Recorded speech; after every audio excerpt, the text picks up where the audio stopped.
তো জাতীয় সংসদ নির্বাচনের এরকম একজন প্রার্থীকে প্রকাশ্যে প্রাণনাশের হুমকি, অশ্লীল ভাষায় এরকম গালিগালাজ হেনস্থা করা, এগুলো আসলে পরিকল্পিতভাবে আমরা মনে করছি নির্বাচনী পরিবেশ নষ্ট এবং ভোটারদের মধ্যে একটা আতঙ্ক সৃষ্টির পায়তারা।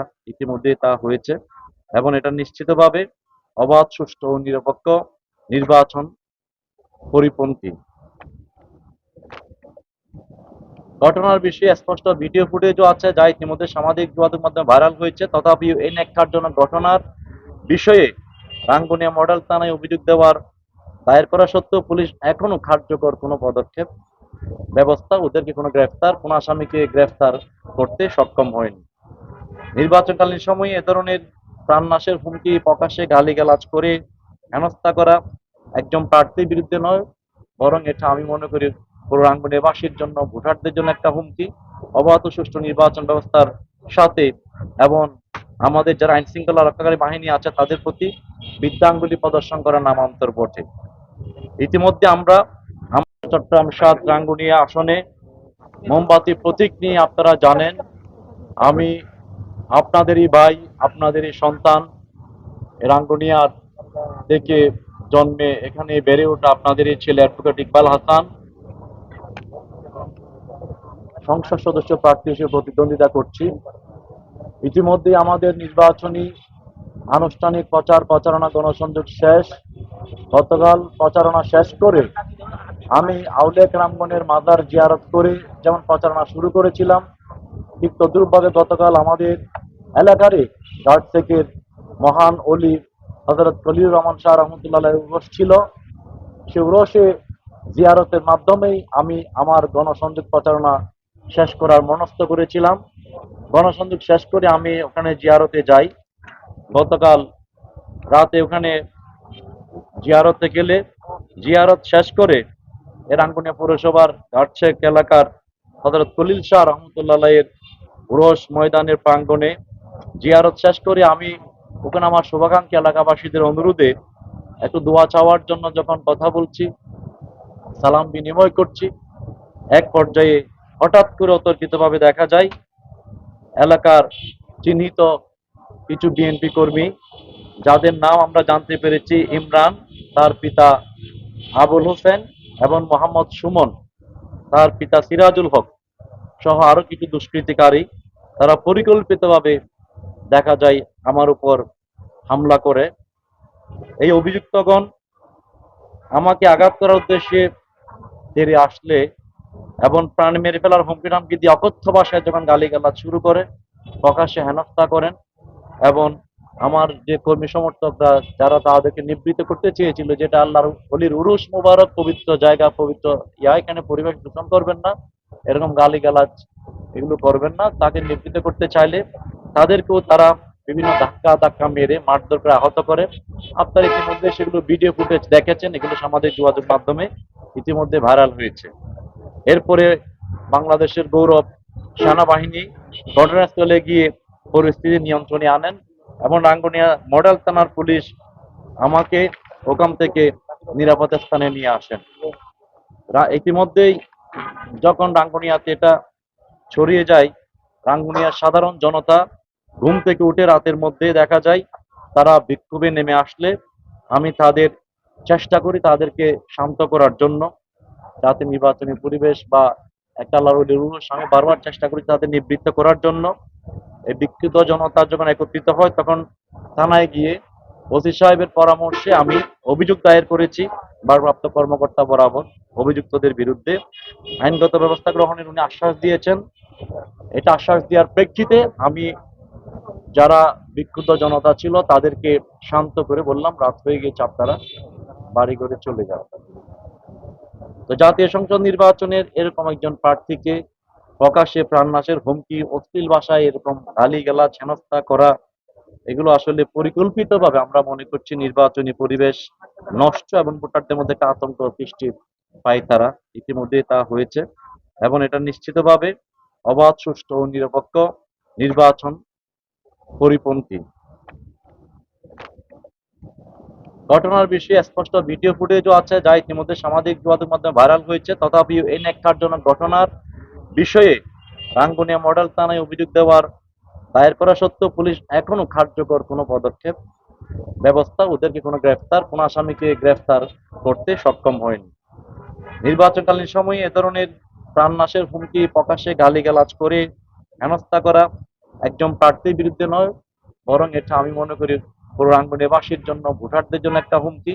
অবাধ ও সুষ্ঠু নির্বাচন ব্যবস্থার সাথে এবং আমাদের যারা আইন শৃঙ্খলা রক্ষাকারী বাহিনী আছে তাদের প্রতি বিদ্যাঙ্গুলি প্রদর্শন করা নামান্তর বটে। ইতিমধ্যে আমরা আমাদের ভোটার এবং এজেন্টদেরকেও বারবার হুমকি দেওয়ার বিষয়েও অবগত করেছি। ইতিপূর্বে সংবাদ সম্মেলন আমরা অবগত করেছি আমাদের ভোটারদেরকে এবং আমাদের বিভিন্ন এজেন্টদেরকে বিভিন্ন এলাকা ভিত্তিক সন্ত্রাসীরা হুমকি দামকি দিচ্ছে। সন্ত্রাসীরা যে দল বা মতের হোক না কেন, তারা আইনের শত্রু, জনগণের শত্রু এবং দেশের শত্রু। এবং আমাদের বৃহত্তর সুন্নি জোট বিশ্বাস করে সন্ত্রাসীদের বিরুদ্ধে রাঙ্গুনিয়ার জনগণ আগামী 12 তারিখ ব্যালট বিপ্লবের মাধ্যমে এই ন্যাক্কারজনক ঘটনার জবাব দেবে ইনশাআল্লাহ। আমরা বৃহত্তর সুন্নি জোটের পক্ষে বারবার বলেছি, আমরা শান্তি, সম্প্রীতি ও সৌহার্দ্যের রাজনীতিতে বিশ্বাস করি এবং ইতিবাচক রাজনীতি চর্চার জন্য আমি প্রথম থেকে বারবার সবাইকে আহ্বান জানিয়েছি, প্রত্যেকটা প্রতিদ্বন্দ্বী প্রার্থীকে আহ্বান জানিয়েছি, আসুন আমরা একটা সৌহার্দ্যের রাজনীতি রাঙ্গুনিয়াতে প্রতিষ্ঠা করি। আমরা প্রতিহিংসা, সন্ত্রাস, সংঘাত, সংঘর্ষের রাজনীতি থেকে সরে আসি, সবাই মিলেমিশে একটা উৎসবমুখর পরিবেশে নির্বাচন করি। এবং ইতিপূর্বেও আমরা সাধারণ ভোটার ও আমাদের এজেন্টদের হুমকি দেওয়ার বিষয়েও কথা বলেছি, কিন্তু যথাযথ পদক্ষেপ আমরা পাইনি। এরপরেও আমরা আমাদের নেতা কর্মীদেরকে এবং রাঙ্গুনিয়াবাসীকে শান্ত থাকার এবং ধৈর্য ধারণ করার আহ্বান জানিয়েছি। আমরা মনে করছি এই যে হুমকি দামকি করার যে পায়তারা করে আসছে, এগুলোর বিরুদ্ধে যথাযথ আইনগত পদক্ষেপ নেওয়া হয়নি বিদায় তারই ধারাবাহিকতায় গতকাল এই পরিকল্পিত হামলা। আগামী 6 ঘন্টার মধ্যে বৃহত্তর সুন্নি জোটের নেতৃবৃন্দের পক্ষ থেকে আগামী 6 ঘন্টার মধ্যে অভিযুক্তদের গ্রেফতারের আমরা দাবি জানাচ্ছি। পাশাপাশি সাঁড়াশি অভিযান চালিয়ে প্রতিটা ভোট সেন্টারে যে সন্ত্রাসীরা ভোটারদের এবং আমাদের এজেন্টদের হুমকি দিচ্ছে, তাদের আইনের আওতায় আনার জন্য আমরা আহ্বান জানাচ্ছি। নির্ভয়ে নির্বিঘ্নে ভোটারগণ যেন ভোট কেন্দ্রে গিয়ে ভোট দিতে পারেন এবং নির্বাচন কমিশন, প্রশাসন ও আইন শৃঙ্খলা বাহিনীকে আরো দায়িত্বশীল ভূমিকা পালন করার জন্য আমরা আহ্বান জানাচ্ছি। নচেত সুষ্ঠু নির্বাচন বিষয়ে গুরুতর শঙ্কা রয়ে যাবে। আমাদের এজেন্টদের বারবার হুমকি দেওয়া যাচ্ছে, তাদের আইনের আওতায় আনা আমরা জোর দাবি জানিয়েছি। আমরা আবারও প্রতিটা এলাকায় যারা যে সন্ত্রাসীরা বিভিন্ন এজেন্ট এবং ভোটারদের হুমকি দিচ্ছে, সুষ্ঠু নির্বাচনের স্বার্থে তাদের আইনের আওতায় আনার জন্য আমরা জোর দাবি জানাচ্ছি। আমরা বিশ্বাস করতে চাই আগামী 12 তারিখ একটা সুষ্ঠু নির্বাচন হোক, জনগণ নির্বিঘ্নে নির্ভয়ে ভোট কেন্দ্রে আসুক, প্রতিদ্বন্দ্বী প্রার্থীদের মধ্যে একটা সৌহার্দ্যপূর্ণ রাজনীতি হোক এবং যে সমস্ত সন্ত্রাসীরা এবং উগ্রবাদীরা নির্বাচনী পরিবেশ নষ্ট করার জন্য সাধারণ মানুষদেরকে ভয় দেখাচ্ছে, প্রত্যেকটা প্রতিদ্বন্দ্বী প্রার্থীকে আমি আহ্বান জানাবো, আপনারা আপনাদের এই নেতা কর্মীদেরকে সংযত করুন। আমরা ইতিমধ্যে রাঙ্গুনিয়ার বিক্ষিপ্ত জনতা যারা বারবার গতকাল রাস্তায় নেমেছে, আমি তাদের নিবৃত্ত করেছি। আমরা ভোটের সুষ্ঠু পরিবেশের জন্য এখনো আশাবাদী হতে চাই এবং আমি প্রিয় রাঙ্গুনিয়াবাসীকে ঐক্যবদ্ধভাবে আগামী 12 তারিখ সন্ত্রাসের বিরুদ্ধে ঐক্যবদ্ধভাবে তাদের রায় প্রদানের জন্য শান্তি, সম্প্রীতি এবং ঐক্যবদ্ধ নিরাপদ রাঙ্গুনিয়ার পক্ষে মোমবাতিতে রায় দেওয়ার মাধ্যমে এই সন্ত্রাস স্থায়ীভাবে রাঙ্গুনিয়া থেকে নির্মূলের জন্য উদাত্ত আহ্বান জানাচ্ছি। ধন্যবাদ সবাই। আসলে ওনার বক্তব্যের মধ্যে সবিরোধী কথা বলেছেন। একবার বলেছেন বিএনপির কেউ নয়, আবার বলছে জিসাসের দায়িত্বশীল, আবার আমরা সোশ্যাল মিডিয়াতে দেখছি ওনার সাথে ভালো ভালো ছবি, ওনার নিকটবর্তী অনেক ছবি, সেগুলোতে স্পষ্ট ইঙ্গিত দিয়ে দেয় সোশ্যাল মিডিয়ার যুগে আসলে কোনো কিছু গোপন করা সম্ভব নয়। বরং আমি মনে করি দায়িত্বশীল হওয়া দরকার ছিল।